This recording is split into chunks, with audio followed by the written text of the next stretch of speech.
Welcome. I'm encouraging you to find your table, find your people, find your seats. We'll get started in just a few minutes.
Good afternoon.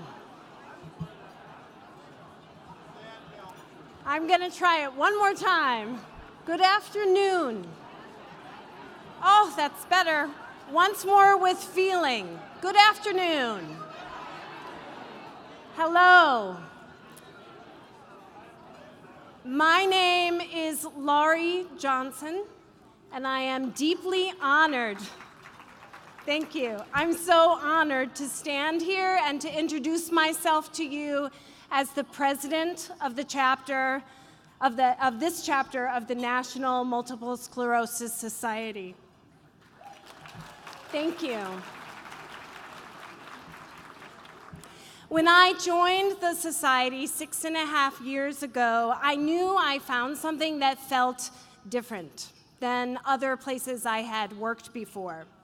Part of it is the amazing staff at the Greater Northwest chapter. They truly are remarkable. Part of it, yes, the team. Part of it is the amazing volunteers that this chapter has, our incredible board of trustees, and then a big part of it is all of you. And when I think about the word that I want to use to describe the feeling that I get from this organization, the word that comes first and foremost in my mind is love. And this makes sense when you think about how the National MS Society came to be. It was love for her brother Bernard that prompted Sylvia Lowry to place a small classified ad in the New York Times in 1945. The ad read, "Multiple sclerosis. Will anyone recovered from it please communicate with patient?" You can imagine the response she got. She received 50 replies, all from people who were as desperate as she was for encouraging news about MS. She realized then and there that there was a need for an organized effort to stimulate and finance research for a cure, for treatment, and for the cause of this disease. Sylvia Lowry, she was 31 years old when she gathered the nation's most prominent scientists and founded what would become the National MS Society.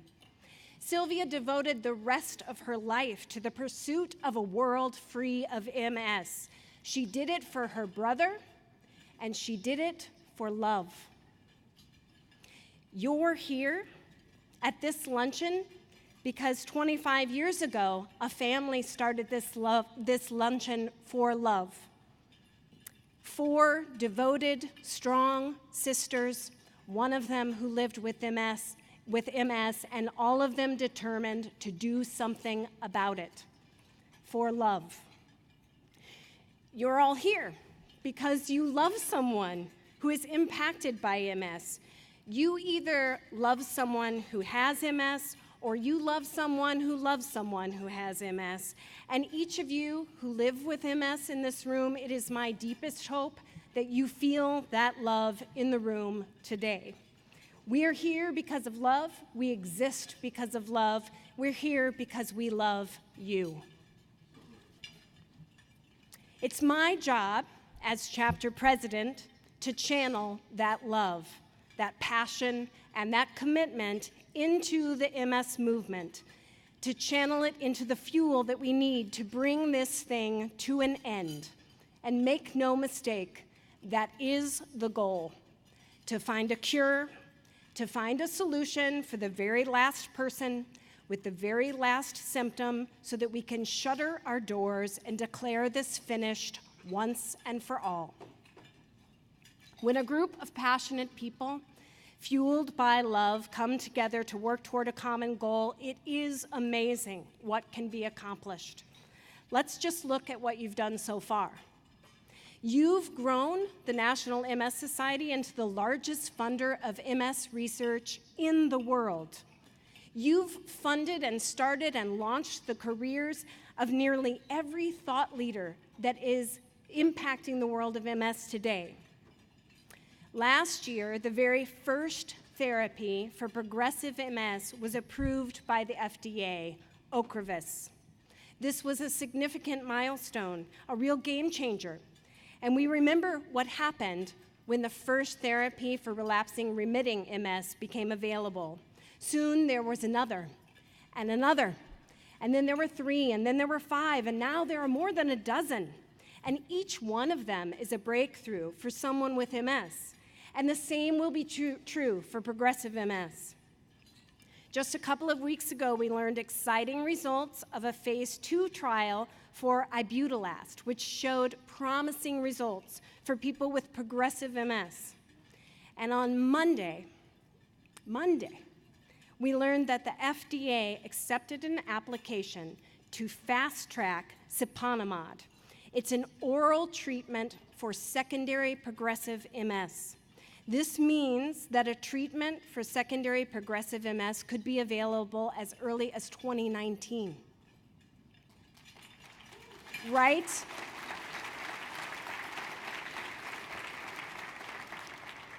Your love, your fuel is fueling this progress, and it makes me very hopeful and optimistic, but we're certainly not satisfied. We want to finish the work that was begun by Sylvia Lowry in 1945. It's been a long road, and we're still on it. And we will end this disease once and for all. And until then, we'll do whatever it takes to remove the barriers, find solutions, and to make sure that no one who lives with MS lives with it alone. Our services right now are more powerful than ever before. Our nationwide team of MS Navigators partner with every single person who calls, emails, or writes to the Society. The MS Navigators are helping to solve the complex challenges of MS by bringing together resources that are available to find solutions. MS Navigators are fielding more than 15,000 calls a quarter. Calls from people like Sarah, who's newly diagnosed and wants to educate herself about the disease, or Nathan, who wants to return to work after he was receiving Social Security disability income, but is concerned about what will happen if he figures out that he can't do it, or Linda, who worked with an MS Navigator over the span of 3 months to meet the need of her husband, who lives with MS. And this included arranging for a new power wheelchair and modifying their home to accommodate the chair, widening doorways, modifying the bathroom, and working with insurance companies and community resources to pay for the whole thing. This comprehensive approach to MS is what Sylvia Lowry had in mind 73 years ago when she founded the National MS Society. The services we provide informs the research that we do, and the research that we do informs the services that we provide. Research is more than milestones and medications, laboratories, test tubes. Research is about people. We're incredibly fortunate in this community to have some of the world's best thought leaders in MS. Many of them are in the room tonight. Many of them are at Ekstrom's learning more. But I'm delighted to welcome 3 of them to the stage for a conversation about their work and the research that they do to help people with MS manage their disease and live their best lives. Will you please help me welcome Dr. Dawn Eady, Dr. Kevin Alschuler, and Dr. Jody Hasselkorn.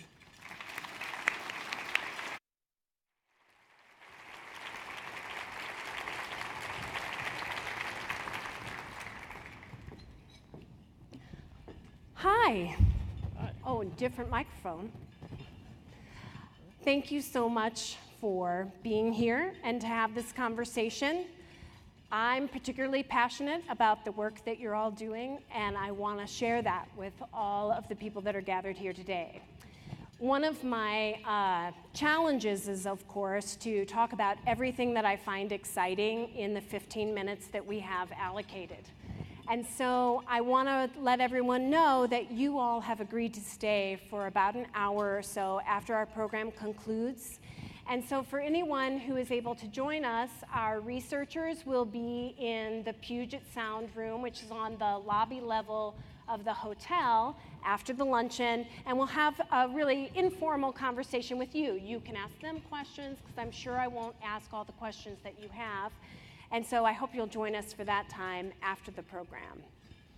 I'm hoping that each of you would just take 1 minute to introduce yourself and tell us where you work and how you came to be here. Sure. So I'm Kevin Alschuler. I'm from the University of Washington, and I'm a psychologist. And I'm here because of the society.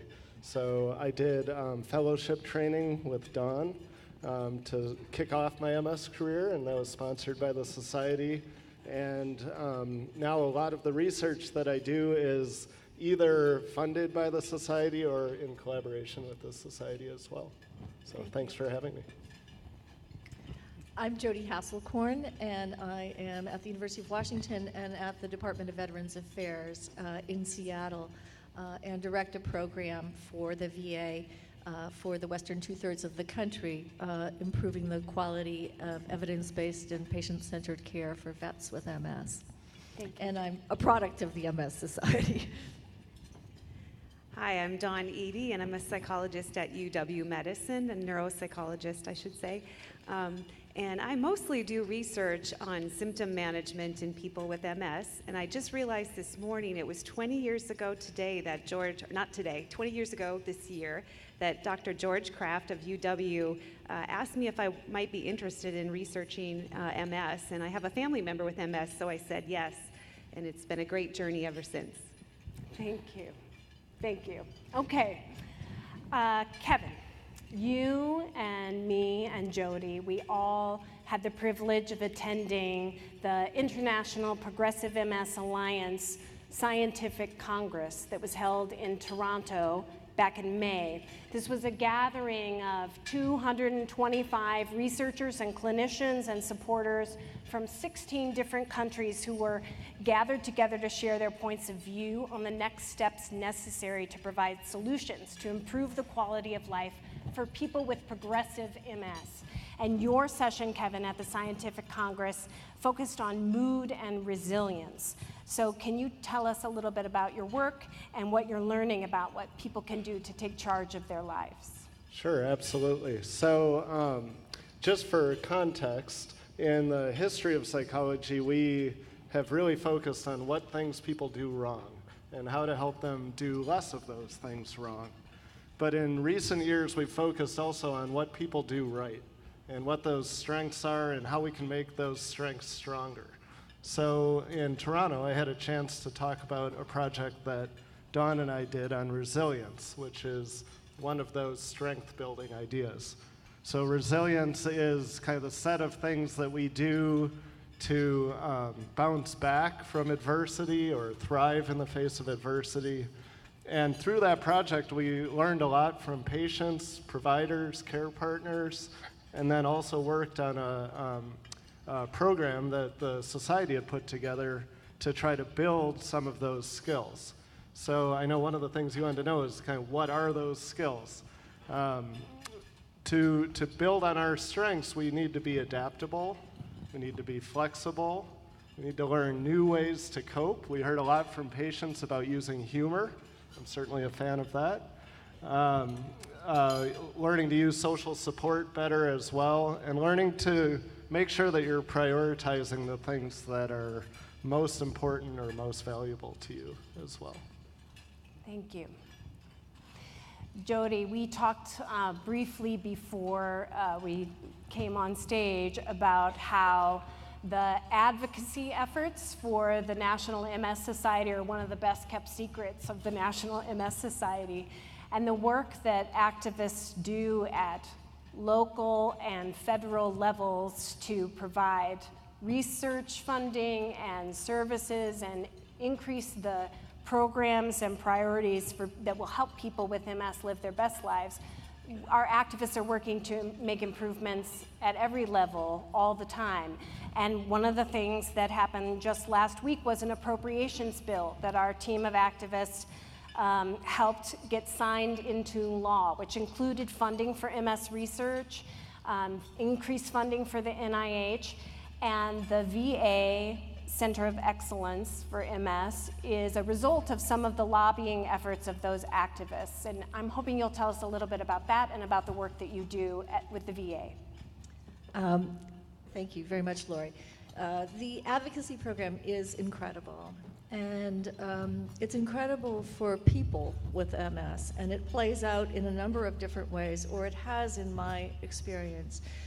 It was because of the advocacy of the National MS Society kind of pestering Congress to find out more about veterans with MS. Congress went to the VA, and the VA at that time couldn't really say very much about MS, so they were instructed by Congress to fund 2 centers of excellence with MS, one of which I direct that is located in Seattle and in Portland, and we're responsible for the western 2/3 of the country. The other is on the other side of the country.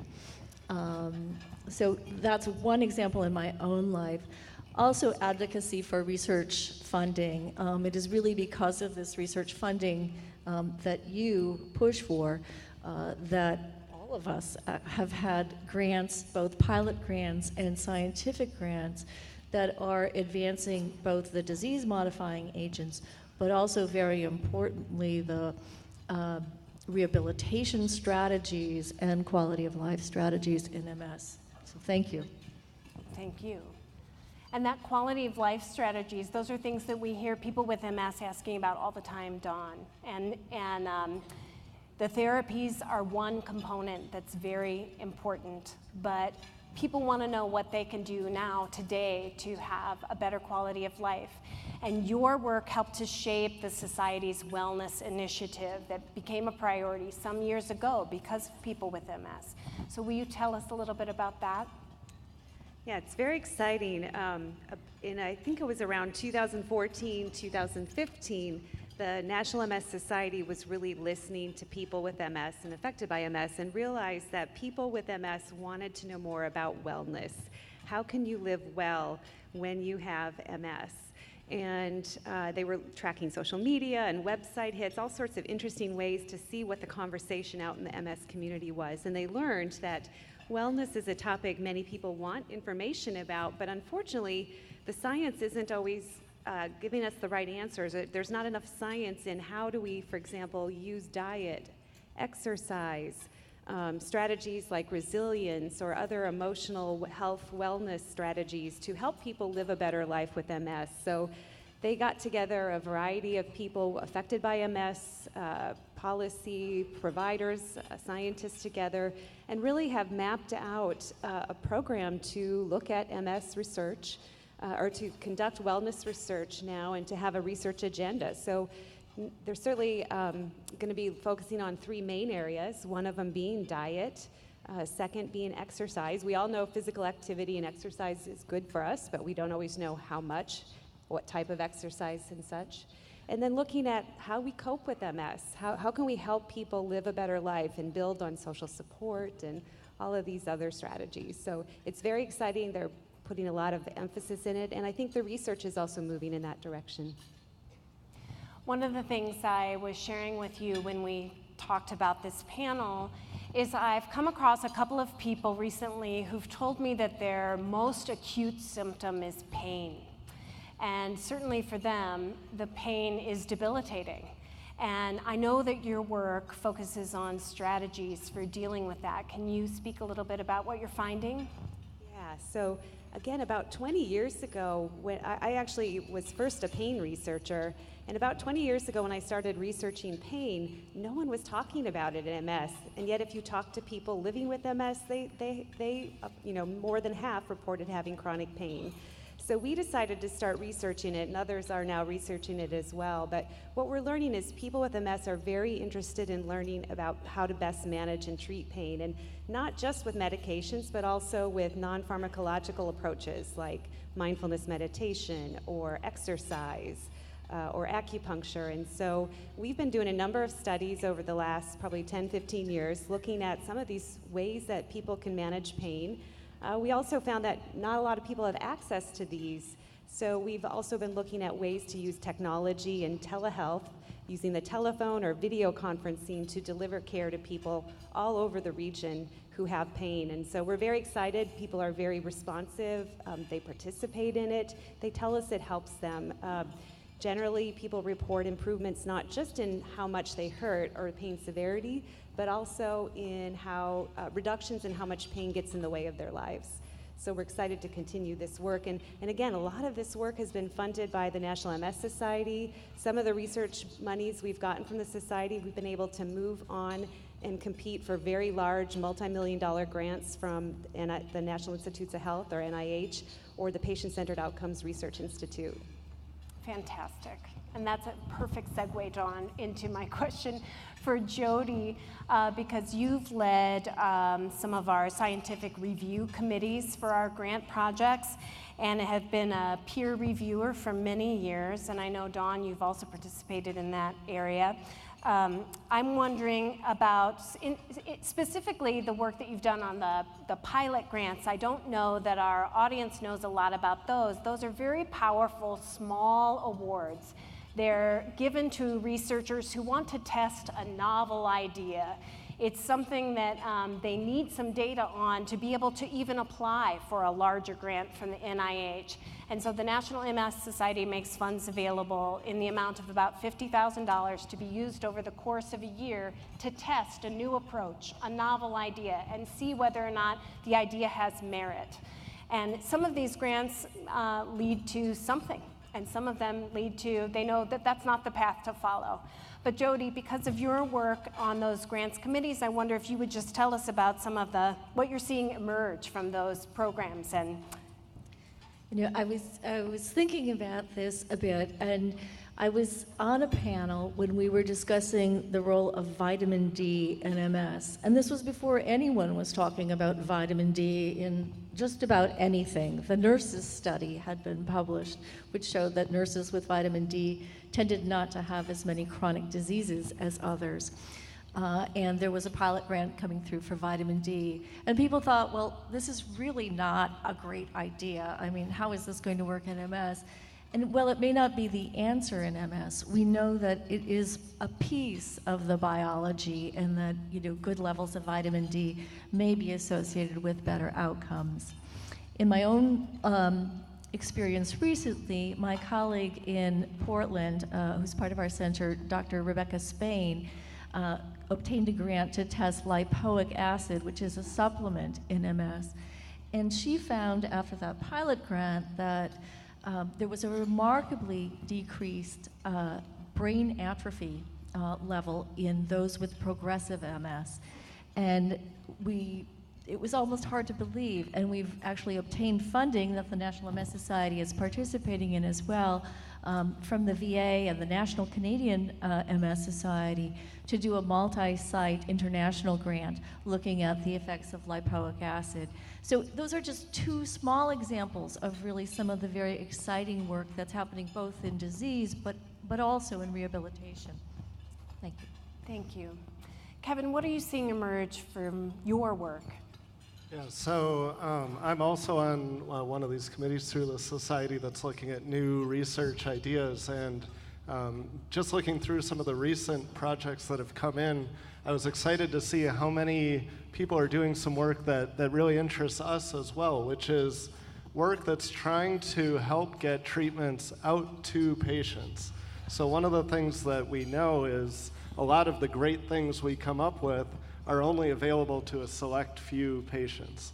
And this, of course, is a huge issue in our region where we cover such a large geographic area. So now we're seeing telephone-based interventions, web-based, using technology, trying to bring interventions into people's homes. And I think this is going to allow more patients to benefit from a lot of these great things that have been developed but not necessarily made it out into our community. Thank you. The National MS Society is trying to serve everyone across the whole country, and so that those telehealth and being able to deliver access to quality MS care no matter where you live in the country is an essential part of our mission. Thank you. We have just a few minutes left, and I'm hoping that you will tell us what you see that gives you hope. Jody, will you kick us off? Oh, yeah, sure. There's so much hope, actually, that it's hard to pick a thread here. But I think one of the things, or two of the things, first of all, there's such a huge emphasis that the National MS Society plays a role in developing evidence-based, person-centered, personalized, disease-modifying work.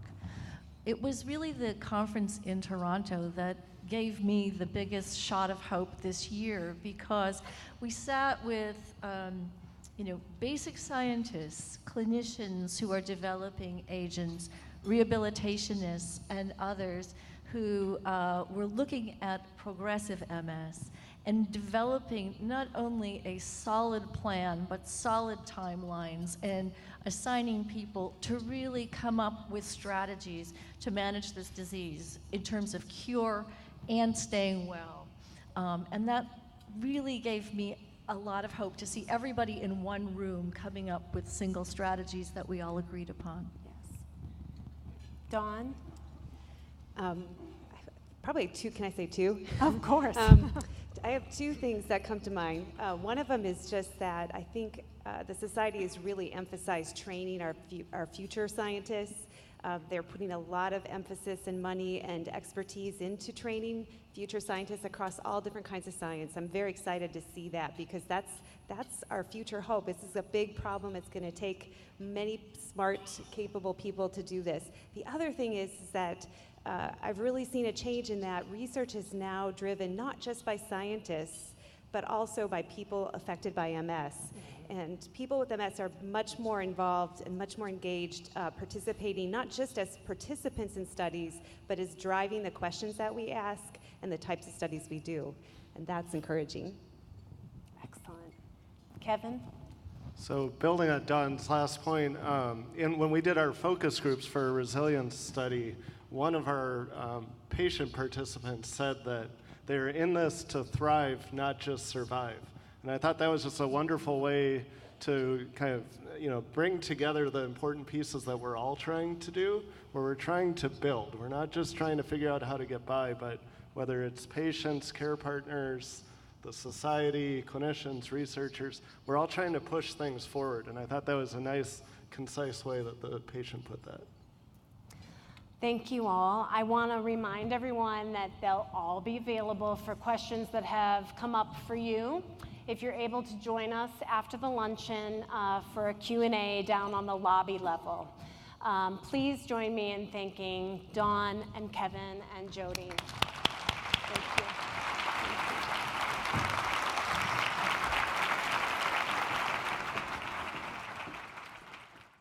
I think each of them articulated so well that the reason that they work in this field is because of the support they received very early on in their careers from the National MS Society. Workforce development is such an important part of the work that we do, and it's an important piece that you help to fuel. So I want to say thank you to all of you for that. I also would like to say thank you to the generous sponsors for this event. Because of their support, every dollar that you contribute today will go to fund research and services and advocacy that will change the world for people living with MS. So will you help me thank our generous sponsors? First, our presenting sponsor, Biogen. Our Hope sponsors, Lori Black and Stafford Mays, Bo and Julie Gould and Stephen Liffick. Our Advocate sponsors, Mr. Rick Anderson, Genentech, Tom and Mary Hirsch, Swedish Medical Center. Our Pioneer sponsors, the Community Health Plan of Washington, Julie Faison, First Choice Health, Roxanne Davis, Don and Carla Lewis, and Virginia Mason Medical Center. And special thanks to our jewelry partner, Kendra Scott, who's here, and I'm unsure whether there are mystery boxes left, but if you're interested in those, they'll be in the lobby following the program. And I also want to extend a special thanks to Miss Barbara McCurdy. Our Leadership Events Committee helped to put this whole event together, and I want to say thank you to our co-chairs, Gil Greenman and Rachel Padgett, as well as the members of the committee, Nanette Hare, Rita Mills, and Mike Walters.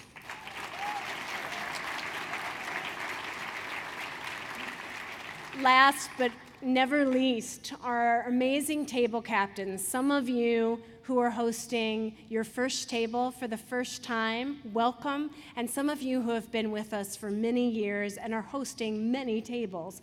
I want to say thank you to each and every table captain. And will you just give us a wave so that we can celebrate you?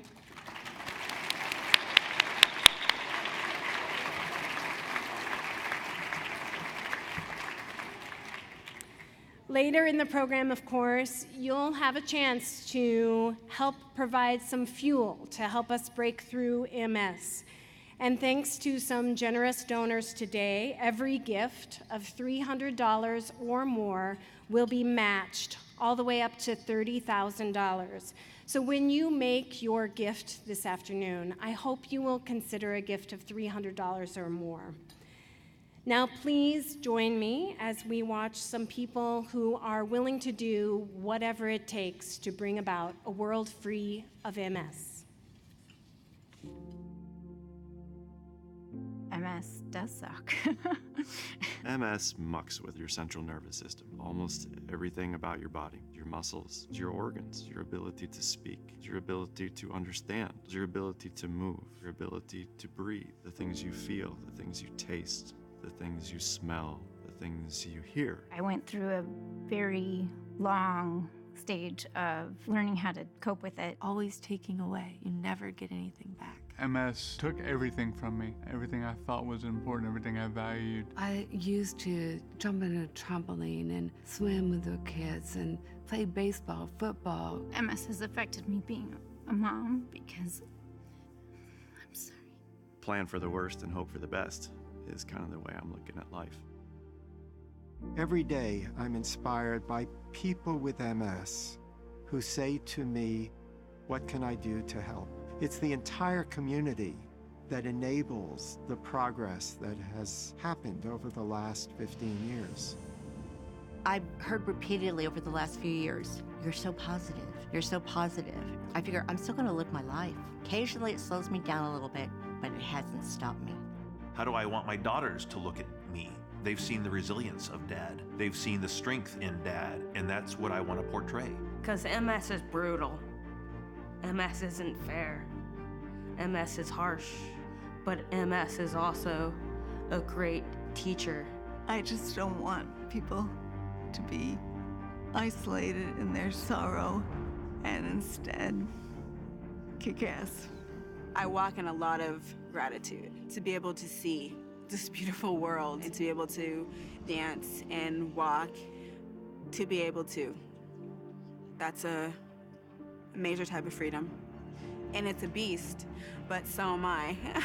Despite MS, I will keep riding my bike. I will continue to live the life that my daughter expects me to live. I will continue to be the strongest mom that I possibly can. I won't let MS change who I am inside. I will still dance with my husband. And I'm going to stay being a father as long as they'll put up with me. Multiple sclerosis may be a part of who you are, but it doesn't define you as a person. I will never stop. I will never quit.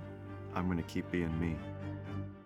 My name is Kevin Byrne. I'm Kim Feller. My name is Chris Ramsey. And I have multiple sclerosis. Multiple sclerosis. Multiple sclerosis.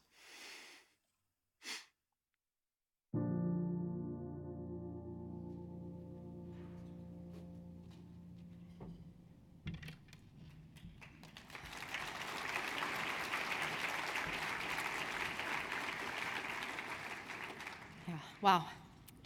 As you just saw, MS does not discriminate. More than 2.3 million people, including 15,000 here in Washington, live with multiple sclerosis. But they're not just patients. They're our spouses, our children, our parents, our friends. They're bankers and baristas, school teachers, athletes, artists, and retirees. They're from every walk of life, each with their own unique hopes and dreams. And each day, many of them face challenges, big and small, that most of us never even consider. My name is Mariko Kita, and I too am a former Sylvia Lowry Fellow of the National Multiple Sclerosis Society. And in my job as an MS neurologist, I have the great privilege to take part in the care of these most remarkable individuals. Now, you heard them say today, they're so positive, who won't let MS stop them, who show resilience and strength, serving as role models for the rest of us, who show gratitude.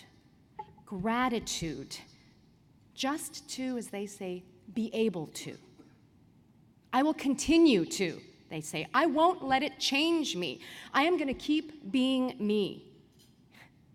Yes. Now, it is this inspiration that I and our team and all of our teams get to surround ourselves by every day. And you heard it. MS is brutal, it's harsh, unfair, it's a beast. But so am I, they say. Woof. Get your growl on.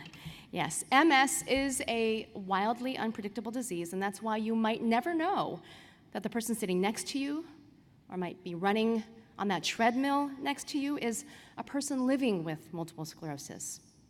So today you're going to hear from someone who might fit that bill. Unassuming, humble, self-deprecating, and not exactly someone who you'd expect has a growl, and certainly not someone who you'd think was a beast. You'll see what I mean. But don't be fooled. Looks can be very deceiving. I first met Cheryl 8 years ago, and we all know people who are positive, but positive doesn't exactly begin to describe the energy that Cheryl emits. She's one of those people that you just want to be around, and it's because you don't even realize that it's rubbing off on you. And the more you're around her, the more you realize how remarkable she is. She studied chemistry as an undergrad and for years managed contracts and grants in a computer science and engineering program at UC San Diego.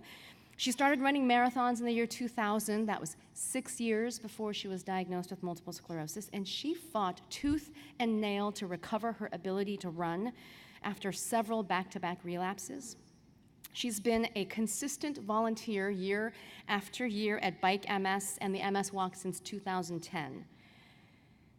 She is world ranked, and that means she holds a ranking in the world for being able to recite the numbers of pi by memory to 1,915 digits. Pi, the infinite number. Goodness gracious, okay? I am honored to have the privilege of introducing her to you. I know you will be inspired by her positive spirit, just as I continue to be. So I told you looks can be deceiving. Friends, please welcome this beast, Cheryl Hile.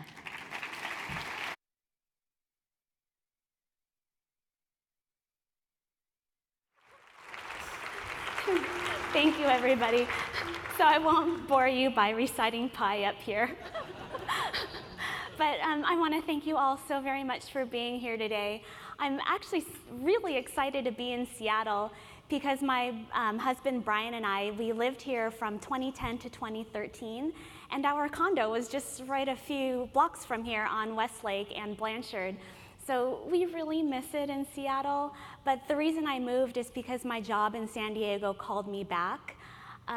But even though we were here for just such a short time, I'm so grateful for the many friends I made at the MS Society and also Biogen, and being under the care of Dr. Kita has just been remarkable, and Dr. Kita is seriously the best neurologist on the planet. So Brian and I, we have been together for 24 years, and half of those years was our life before multiple sclerosis. Brian knows me better than anybody else, and he has a pretty good analogy to describe me. Brian says I'm like a sports car. I have a very powerful engine and the ability to run for a long time. However, some of that plastic insulation has been stripped from the wires, causing a weak electrical current to the spark plugs. No matter how hard I press on the gas pedal, the engine does not run as efficiently as it should. And as a result, the car runs slow, even though it craves to run fast. And that's what it's like being a runner living with multiple sclerosis. As Dr. Kita said, I've been running marathons since the year 2000, and I was diagnosed with MS in October of 2006. I was shocked and very scared, and I even fell into depression, and I had to go on antidepressants. But Brian encouraged me to keep on running, and I soon found that just 30 minutes of exercise actually elevated my spirits and made me feel better about myself, even more so than the antidepressants, which just left me feeling lethargic all day. I was really hooked on that runner's high, so I started registering for a bunch of races. And I liked that the races were dates in the future. They were these goals that I could work towards and strive for. And goals really are my key to navigating my MS. So my first few races after diagnosis were fine. I felt great. But I started feeling odd sensations in my right foot. Sometimes it felt like bubblegum was stuck to the bottom of my shoe. Other times it felt like my foot was on fire, and I was getting these electric shocks between my toes. I didn't realize these were invisible symptoms of MS. I just thought I was injured due to overtraining. But I didn't want to give up because I had a lot more races to train for, and plus, I spent a lot of money on race registration. And you know what? I am just too cheap to let that money go. So I started simulating my long runs on the elliptical machine. And I liked the elliptical because I could be light on my feet and it didn't cause as much pain.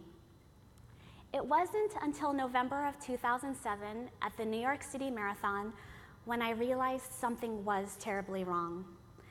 The starting gun shot off and the masses started moving forward.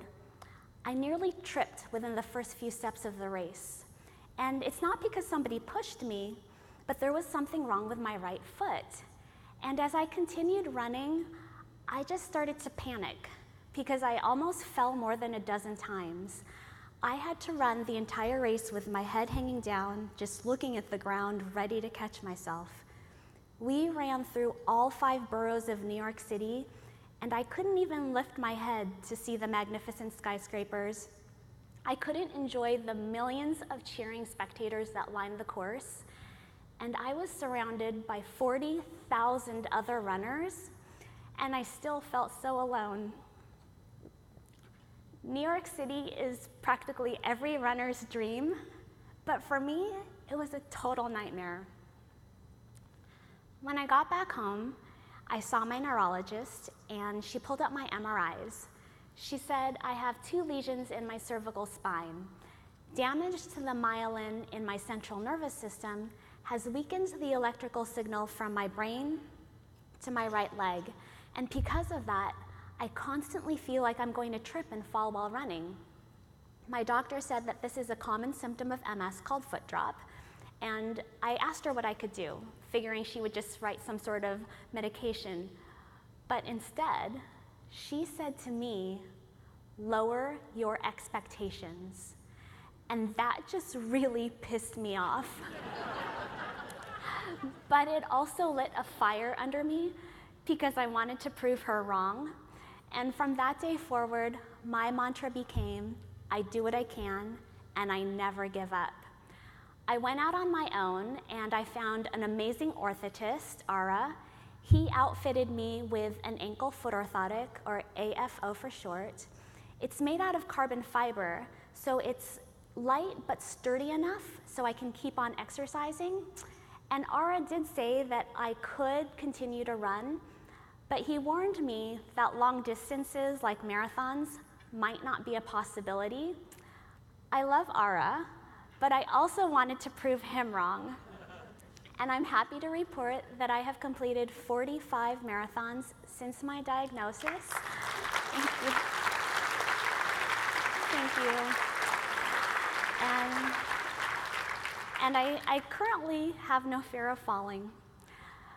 When I was diagnosed, I was getting all of my information from message boards and Yahoo searches. And this was before everybody had a blog and before Facebook was popular. Brian would find me at like 3 o'clock in the morning just crying in front of my laptop. because I thought I was going to get every single horrible symptom of MS.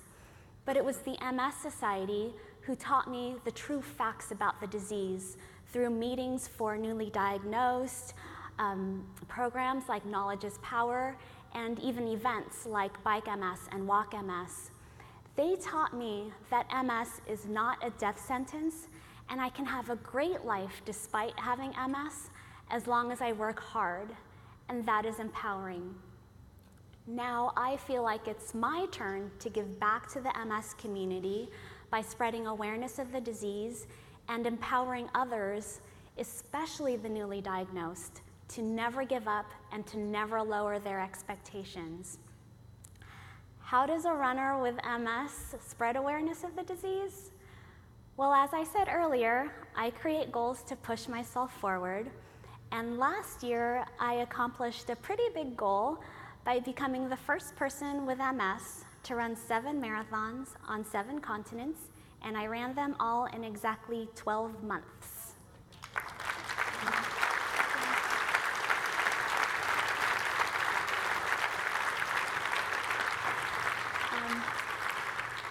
And you can see from the slide, there's actually 8. And the reason is because when we were in Tokyo for the marathon, there was news from the BBC and National Geographic that New Zealand and New Caledonia are actually attached to a landmass that's 94% underwater. And scientists say that landmass should be our 8th continent.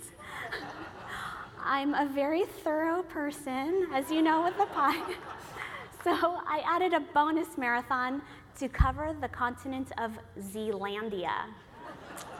So it was an incredible journey, and I just have a few pictures to share, but I promise to be brief because I know how boring it is to look at other people's vacation pictures. But I just wanted to show examples of how I deal with MS and also the worldwide support of my journey.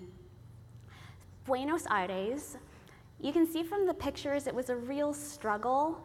I was very stressed out that morning because our prearranged taxi ride to the starting line was a no-show. We had to scramble to get a cab, which was not easy because Brian's high school Spanish from 40 years ago did not get us very far in Argentina. It was panic time, and a female cop saw my distress, and with one wave of her hand, a taxi magically stopped. And we made it to the starting line with less than 5 minutes to spare. I was also just recovering from a cold, and I had a very hard time breathing deeply without coughing. And it was also a very hot day. It was 80 degrees and full sun, and that was brutal. All of these factors, the stress, illness, and the heat, were like the perfect storm for my MS symptoms. I was getting terrible electric shocks that started in my shoulder, ran down my arm, down my back, and into my leg. And they were constant and jabbing, and I just wanted to cry and give up. But that's not my mantra. So I started thinking about the good things in my life, like my friends and sponsors back home cheering for me. And I thought about my amazing husband running by my side.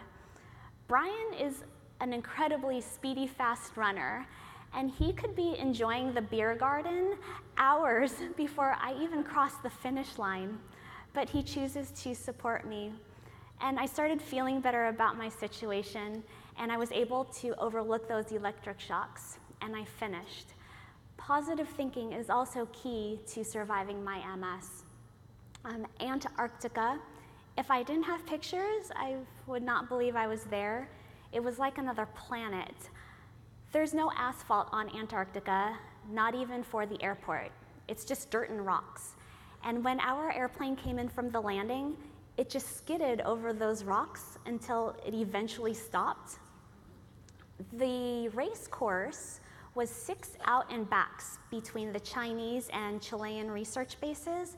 And again, the ground was just pebbles, rocks, and boulders. And that was really harsh on my right leg because the foot plate of my AFO, it's not very flexible. So my foot was sliding over those rocks, kind of like the airplane on the landing strip. So I was getting a lot of blisters and bruising and chafing. And you can see in the first picture, the watermelon-sized boulders, we actually had to just walk over the very hard parts because running became too painful. I am also one of those patients where both heat and cold affects my MS symptoms. And my right leg was getting spastic and I had a hard time lifting it. And also I was getting more electric shocks down my spine. But on the bright side, the weather was perfect for Antarctica. It was 30 degrees and just a slight wind. We had a little bit of snow at the beginning and a little bit of rain at the end, but I was prepared to run in negative 10 degrees with 8-foot-high snowbanks because those were the conditions the year before. So we were really lucky with the weather. And it actually made it so much more enjoyable because we could see the little penguins out on the shoreline, and they were out there cheering for us runners. I had incredible support from the MS Society. They helped me fundraise. They promoted my message through social media, and they introduced me to MS societies worldwide so that I could connect with other MS patients. For example, a girl from the UK was newly diagnosed and a runner. She Googled MS and running, and my story was the first thing that popped up for her, and she wanted to thank me for giving her hope.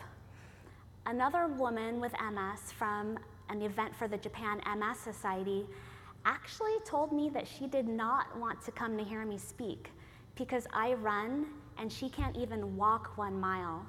But she said through my story, she realized we are the same. I struggle just like other people with MS, and she said I motivated her to begin her own exercise program. So I'm so happy that I can help other people, and it really is the personal connections that are so much more meaningful than the medals I earned while running. But perhaps the most heartwarming story is about a guy I met in Vienna. So backing up, I'm Filipino, and my great-grandmother's last name is Austria. It's the ethnic surname for people in the Philippines who are actually from the country of Austria. It was interesting when I contacted MS Society of Austria and told them my story. They forwarded my email and all of my pictures to one of their patients. And I received an email back from a special guy named Martin. He claimed that he is my long-lost twin in Austria. We were both diagnosed with MS around the same time in 2006. MS both affects the right side of our bodies, and he has run a lot of marathons just like me. So as you can imagine, I was ecstatic to meet my twin Martin face to face in Vienna.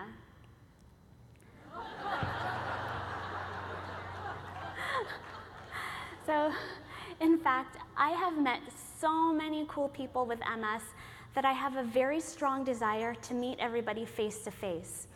So for my next adventure, I am gathering a group of people with MS to participate in the Detroit Free Press Marathon, Half Marathon, Marathon Relay, and 5K on October 21st. I have the largest team ever of people with MS running in an event together. To date, I have 92 teammates, and 46 of us have MS. And further, 37 are virtual participants, and they will be running and walking and even ultra swimming with us in solidarity from their hometowns in Africa, Antarctica, Asia, Australasia, Europe, North America, South America, and Zealandia. We are covering all 8 continents. We are banding together to show the world that we can move forward despite MS, and that we are pushing the pedal to the metal all the way to the finish line. So thank you, everybody, and thank you, MS Society, for empowering me.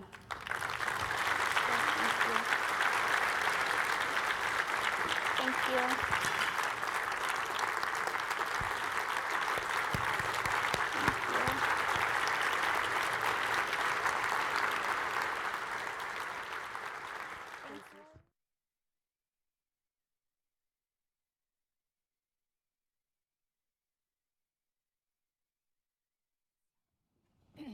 I'll go to the, oh,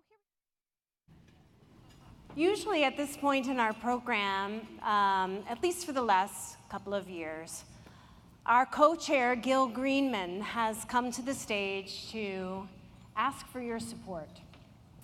Gil isn't able to be with us today because MS really doesn't care what's on your calendar. So he wants you to know he's okay, and he had to ask his good friend Tom to read his speech for you today. This is the reality of multiple sclerosis, and we're so grateful to Tom for representing our friend Gil today. Thank you, Tom.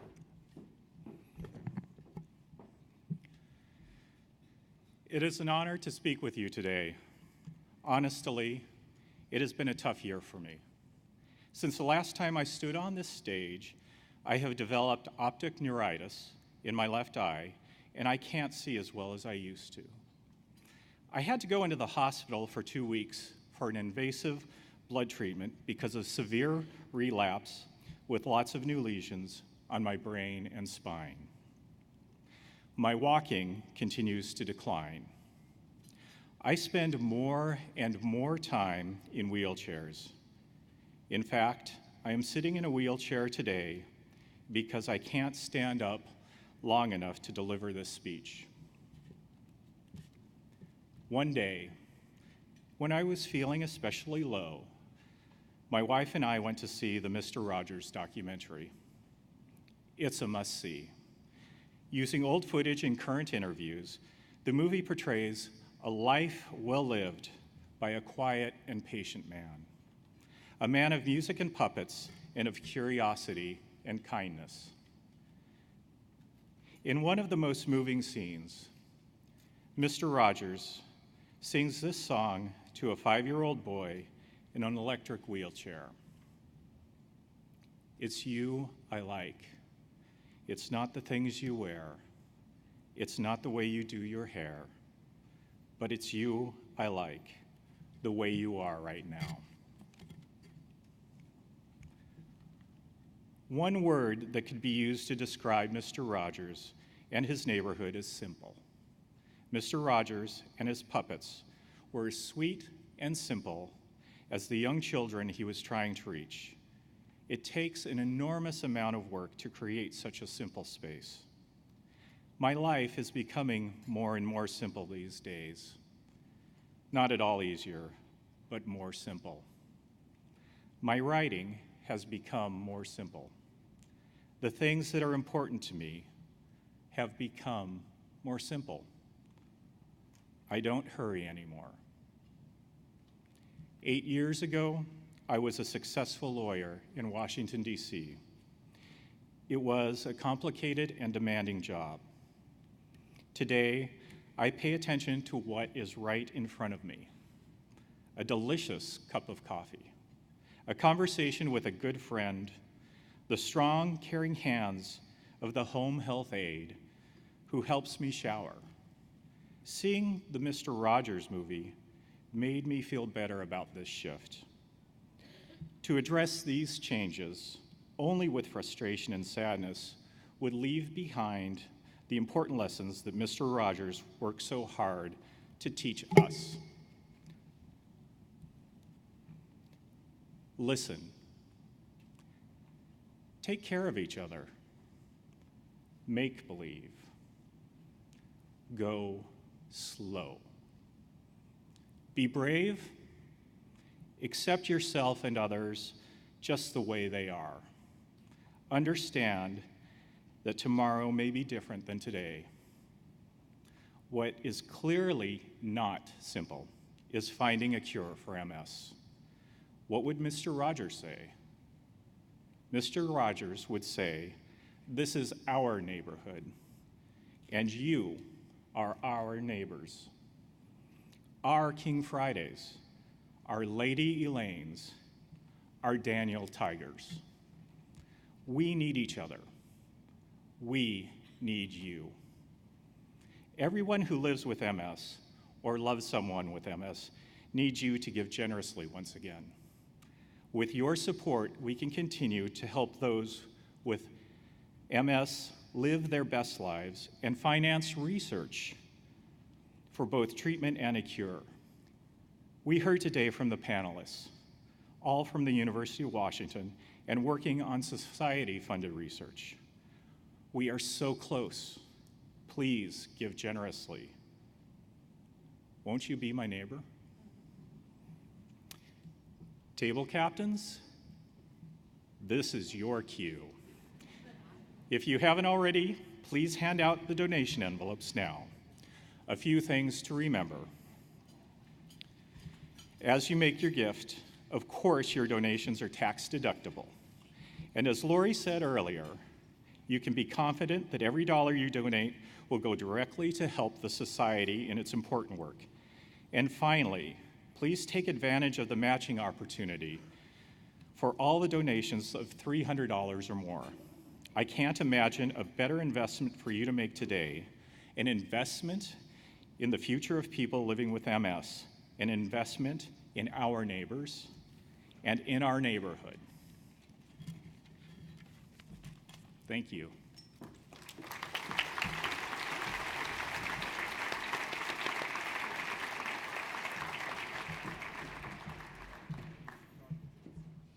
I'm going to give you a minute to write out all those zeros.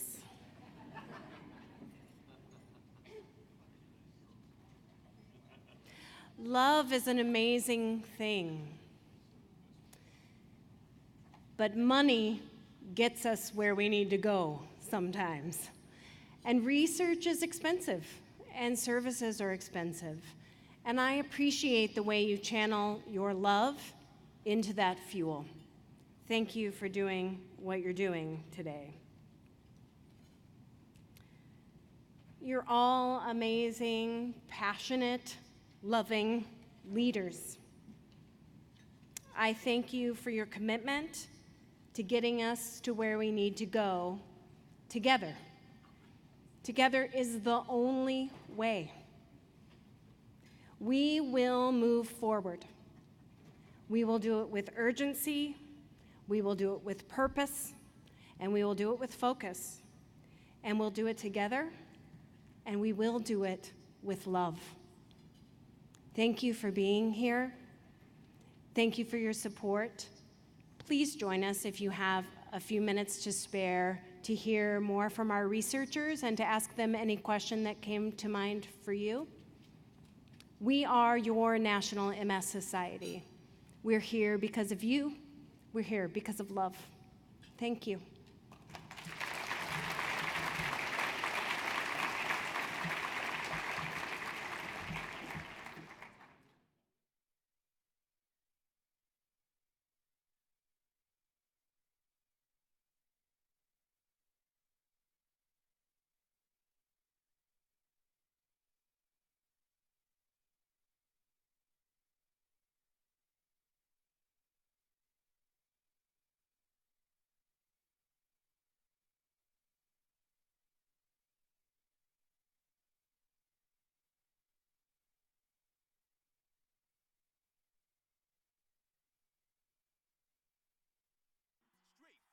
Performances by Cardi B, Yo Gotti, Gucci Mane, Gunna, Lil Baby, and more.